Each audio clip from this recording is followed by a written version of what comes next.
What would happen if the United States and Iran went to war in 2026? Tensions were once again on the rise in the Middle East. According to major news reports, the United States has assembled one of the largest concentrations of warships and aircraft in the region in decades. Advanced stealth fighters have been deployed forward, while at the very same time, diplomacy continues in parallel. What does all this mean? Today, we're going to break down this incredibly complex situation. We'll look at the US military forces currently in the region, Iran's formidable missile and drone arsenal, the role of aircraft carriers, submarines, and air defenses, and finally, we'll ask the crucial question, who really has the advantage? Let's dive in. First, let's look at the current situation on the ground, in the air, and at sea. As we speak, two US aircraft carrier strike groups are operating in or near the Middle East. Each one of these is a floating fortress, a symbol of American power projection. Accompanying them are nearly a dozen F-2 stealth fighters, which have been forward deployed to the region. This is a rare move, signaling a heightened state of readiness. The F-2 is America's premier air superiority fighter, designed to be nearly invisible to enemy radar. Its presence sends a clear message. But here's the fascinating part. While this massive military buildup is happening, Washington is also continuing diplomatic talks with Tehran. This strategy is known as deterrence. By preparing and displaying overwhelming force, the United States aims to discourage any potential aggression, while simultaneously keeping channels for peaceful resolution open. It's a delicate, high-stakes balancing act. So, what exactly does this American military power consist of? Let's start with the aircraft carriers. These are nuclear-powered supercarriers, each capable of carrying between 70 and 75 aircraft. From F/A-18 Super Hornets to electronic warfare planes and airborne early warning aircraft, they can launch dozens of combat sorties every single day. Their reach is immense, allowing them to project power and strike targets hundreds of miles inland, far from any coastline. But a carrier never sails alone. It's protected by a strike group, which includes destroyers and cruisers. These ships are armed with some of the most advanced technology in the world, like the Aegis combat system. This system uses powerful radars and interceptor missiles to defend against a wide array of threats, including enemy aircraft, sea-skimming cruise missiles, and even ballistic missiles descending from the upper atmosphere. It forms a protective shield around the fleet and any assets on land. Then, there's the silent service. Lurking beneath the waves are nuclear-powered attack submarines. These submarines operate with extreme stealth, making them incredibly difficult to detect. They are armed with long-range Tomahawk cruise missiles, which can travel over 1,500 kilometers to strike targets with pinpoint accuracy. Their ability to appear seemingly out of nowhere makes them a key strategic asset. And of course, there's air superiority. The US Air Force operates a fleet of the world's most advanced fighter aircraft in the region, including the F-22 Raptor, the F-35 Lightning II, the F-15 Eagle, and the F-16 Fighting Falcon. This overwhelming air power is supported by a massive logistical train of aerial refueling tankers, allowing these jets to stay in the air longer and fly farther. Adding to this are airborne radar aircraft like the E-3 Sentry, which act as flying command centers, providing a complete, long-range picture of the entire battlefield.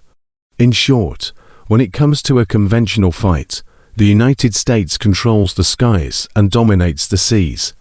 But this isn't a one-sided story. Iran knows it cannot compete with the US in a head-to-head conventional war, so it has spent decades developing a different kind of military strategy, one focused on missiles, drones, and what military experts call asymmetric warfare. Let's talk about Iran's missiles first. This is the cornerstone of their deterrence strategy. Iran possesses a large and diverse arsenal of ballistic missiles. The Shahab-3, for example, has a range of up to 2,000 kilometers. The Khorramshahr can reportedly reach up to 3,000 kilometers, and the newer Hajj-Qassam solid-fuel missile has a range of around 1,400 kilometers. These missiles put every US base in the region, as well as the territories of key American allies, well within striking distance. Next up are drones. Iran has become a major player in drone technology, producing a wide variety of unmanned aerial vehicles. These range from sophisticated reconnaissance (UAVs) that can spy on enemy movements to deadly attack drones and loitering munitions, often called kamikaze drones, that can wait over a target area before striking. Iran has even developed innovative ways to deploy them, converting large vessels into seagoing drone carriers, extending their reach far into the Arabian Sea and beyond. When it comes to naval strategy, Iran again avoids a direct confrontation with the US Navy. Instead, it relies on a fleet of small, fast attack boats. The idea is to use swarm tactics, overwhelming a larger, more powerful warship with a high-speed, multi-directional attack, combined with a significant stockpile of anti-ship missiles and the ability to lay naval mines in strategic choke points like the Strait of Hormuz. Iran's naval forces pose a serious threat to global shipping and military transit. To protect its strategic sites from air attack, Iran has also invested heavily in air defense. It operates a layered defense network, including long-range surface-to-air missile systems, some of which are domestically produced and others acquired from foreign powers. The goal is to make any air campaign against Iran costly and difficult for an attacker. It's also critical to remember that this wouldn't just be a conflict between two countries. The entire region would be involved. Key US allies in the Middle East operate some of the most advanced missile defense systems in the world, like Patriot and Nod batteries. These systems are specifically designed to create layered defenses capable of intercepting short, medium, and long-range ballistic missiles. Any conflict would almost certainly trigger massive missile exchanges across the region, pulling in multiple nations and testing these defense systems like never before.